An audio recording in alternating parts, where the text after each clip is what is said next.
Экспо 2017 халықаралық көрмесіне жастарды тарту жұмысы қарқынды жүруде. Астана қаласының әкімшілігі және Экспо-Вумен халықаралық ұйымының мұрындық болуымен Астана қаласы жоғары оқу орындарының студенттері мен оқытушылары ауқымды шараға ерікті ретінде тартылатын болады.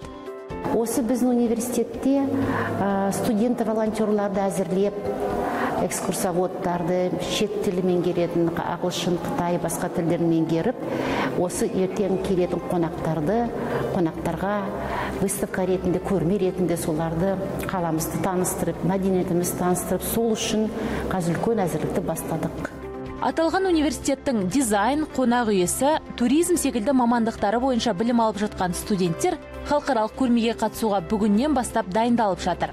Университет мұғалімдері болса студенттермен бар білгендермен бөлісуге дайын.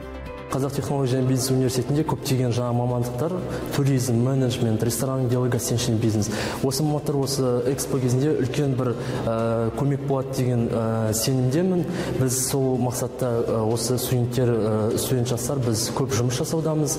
Және де біз өте қуаныштымыз. Осылай ертең туризм жағынан болсын, менеджмент және ресторанный обслуживание қызмет ету жағынан болсын біз көмектесуге әрдайым дайынбыз.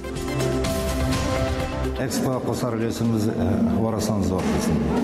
Демек, дизайн саласынан, жалпы бейнелеу өнер саласынан, халықтық қолданбалы өнер саласынан біз осы экспоға небір балдардың жақсы туындыларын сол экспоға көрмелерге қатыстырып балдарды шыңдасақ па деген ойымыз бар.